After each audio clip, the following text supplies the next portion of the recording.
Você já se perguntou o que aconteceria se um dos experimentos conseguisse fugir da contenção da fábrica e alcançar o perímetro civil, uma zona residencial? Dá uma olhada nessa história. Em 18 de junho de 1992, exatamente, o experimento 1170, conhecido como Huggy Wuggy, foi capaz de fugir da instalação da fábrica Playtime pela saída de descarregamento em uma grande falha da equipe de monitoramento. 2 membros da staff testemunharam o movimento da criatura e em seguida acionaram um alarme de emergência, aliviados por não terem sido notados pela fera. Huggy Wuggy havia escapado da fábrica e agora ele se encontrava ao ar livre, e essa era uma situação de risco máximo. Imagina, um experimento como ele não poderia alcançar a área residencial, não só porque ele poderia causar um massacre, mas também porque não poderia ser visto, ou então a Playtime teria de explicar sobre os experimentos ilegais que aconteciam na fábrica. Às 10h30 da noite, somente 3 minutos após sua fuga,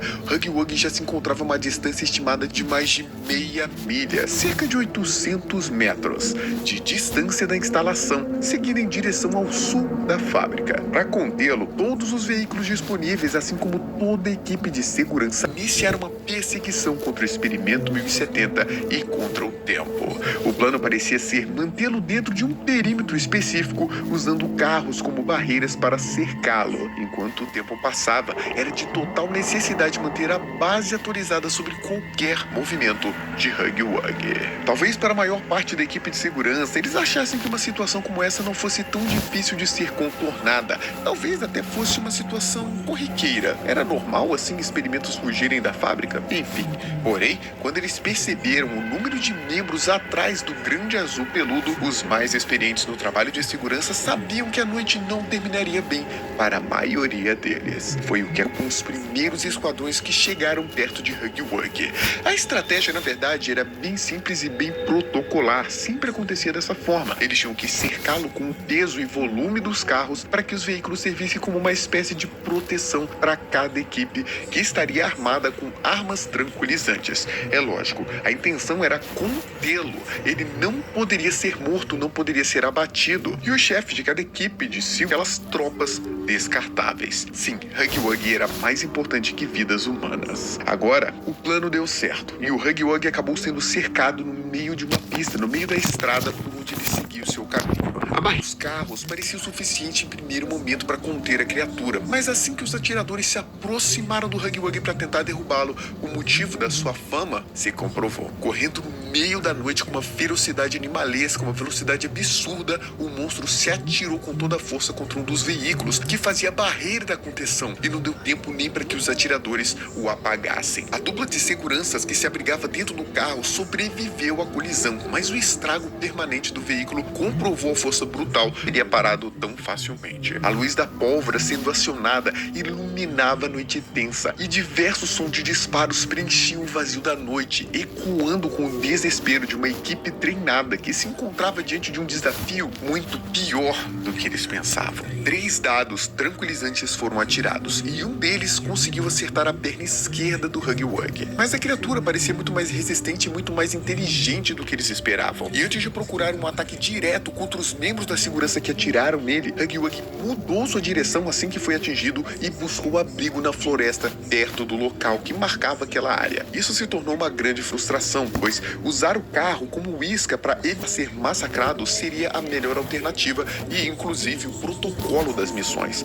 Mas agora não tinha jeito. Com a nova rota que o 1070 tomou, a equipe se viu obrigada a se aventurar dentro da floresta sombria a pé. E agora, aquela floresta estava realmente assombrada por um monstro violento. Eram 10h38 da noite. E mesmo após pouco tempo solto, Huggy Wuggy mostrou o porquê de sua captura ser uma prioridade máxima. Mesmo após ter sido atingido com um dardo tranquilizante na perna esquerda, o experimento continuou ativo e sem ter sua força abalada, somente ficando mais irritado. Uma criatura feroz como aquela, solta no perímetro urbano, seria catastrófico. Os seguranças foram obrigados a cobrir um maior terreno e evitar perdê-lo de vista naquela floresta escura. As equipes de busca se separaram em pequenos grupos e seguiram floresta dentro. O que eles não sabiam é que, por ordem, atrair Huggy Wuggy. Pelas câmeras de vigilância espalhadas pelo perímetro da floresta e as câmeras nos próprios uniformes dos membros da equipe, era possível traçar o espaço por onde estava Hug. Agora, sozinho e sem presença de pessoas,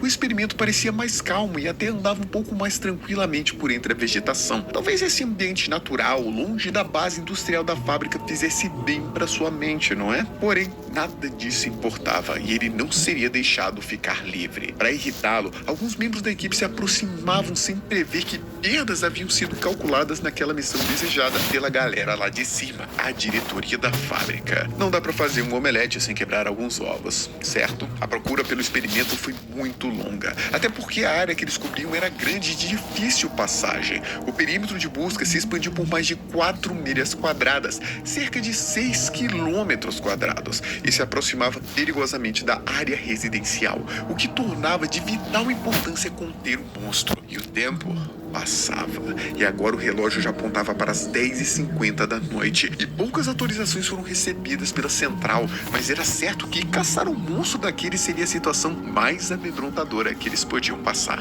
Obrigados a tomar essa distância agora, a equipe de segurança estava com dificuldades de se comunicar, pois as ondas de rádio começaram a falhar ao serem obrigados a cobrir tanta distância. Lá não tinha tanto sinal assim, até que às 11h33 da noite um novo contato foi feito, porém com um desfecho não muito agradável. Um membro da equipe de segurança encontrou um cervo morto parecido com um alce. Supostamente foi morto por Huggy Wuggy, e pela temperatura do corpo não fazia muito tempo que o animal estava morto. O membro da equipe estava visivelmente tenso segundo a sua filmagem do seu uniforme, com uma lanterna forte para iluminar a floresta imensa e escura, mas que na prática ele apenas revelou a sua localidade com aquela luz acesa, e o Huggy Wuggy sabia onde ele estava.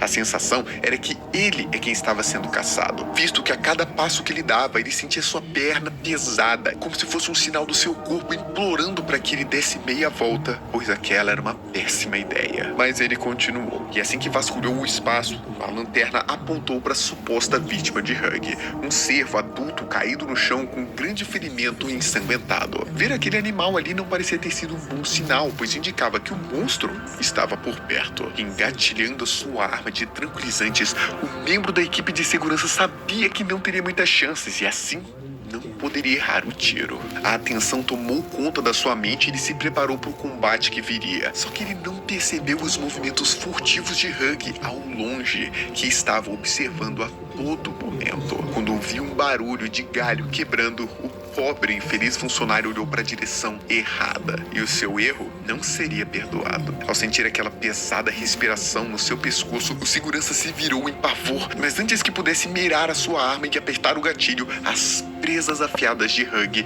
já corriam para o encontro de sua carne.